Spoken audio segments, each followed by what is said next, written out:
You know, even with the current advancements in smartphone technology and all the great processors and displays that we get, there are still a ton of things that annoy us about smartphones. So, I'm Jaime Rivera. This is Pocket Now, and these are the top 5 things that still annoy us about smartphones even in 2013. Number 5 is really a lot of basics. You would think that smartphones are supposed to be smarter than feature phones, but I could give you a ton of feature phones that have better call quality than most smartphones. And that's actually one of the worst realities today, the fact that we actually have to review phones and tell you which ones have better call quality than the others, because there is a huge, dramatic difference between one phone and the other. Aside from that, we still have basics that people have not been able to fix, like speakerphone quality, which is such an irony given the fact that a lot of smartphones are much bigger than feature phones. And again, we have feature phones that have better speakerphone quality, and that has a lot to do with the fact that we are still using mono speakers on smartphones, which are supposed to be a lot better.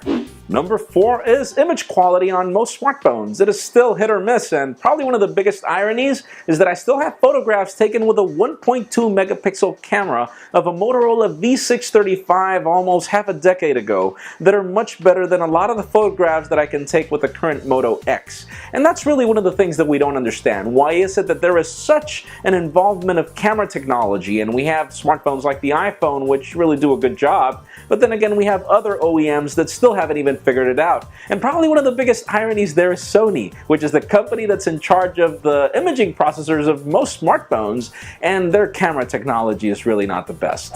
Number 3 has to do with software, and mainly with stability and also software updates. You'd think that by now, with all the enhancements in Project Butter and all the new enhancements in KitKat, you'd think that all smartphones would perform great, but no. Sadly, this is one of the things that we still have to review. We have to tell you just how good software is on a specific smartphone, because there are some companies that get it right and some companies that just don't get it right at all.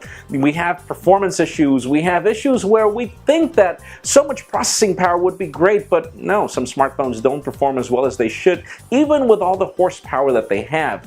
And then we have software updates, which you would assume should be solved by now with all the Nexus programs and all the enhancements we have, even in Windows Phone, and no. Sadly, there's only one OEM that's figured it out, and that's Apple, and even then, iOS 7 sucks. Number 2 is all-day battery life. Just think about this analogy. What's the point of you buying a sports car if you won't be able to actually use it the way you should? And that's the same case with smartphones. We've got great app stores on almost every platform. We've got great games, great movie selections. We've got great music quality now, but we have smartphones that don't have great battery life for me to actually be able to enjoy all this content.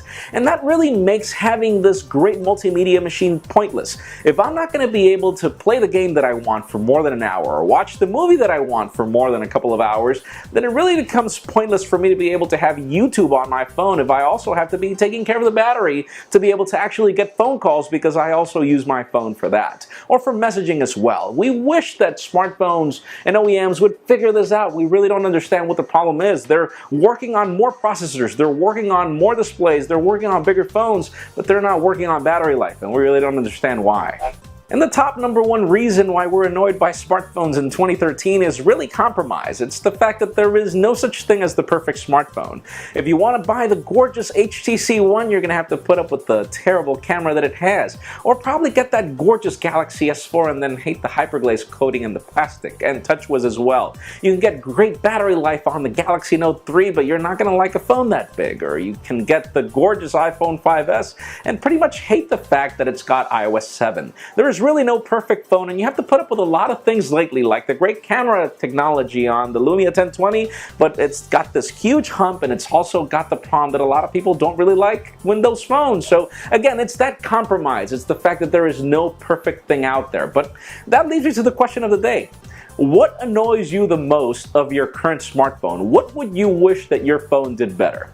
In my particular case, honestly, there are still a lot of things, but mainly it has to do with battery life. But leave us a comment down below. What are your current annoyances? That's it for today's top 5. Thank you very much for watching. You can follow us on social media and subscribe to our YouTube channel as well. You can follow me on Twitter, Jaime_Rivera. Please give this video a thumbs up if you liked what you saw. I am Jaime Rivera. Thank you very much for watching. We will see you on the next top 5.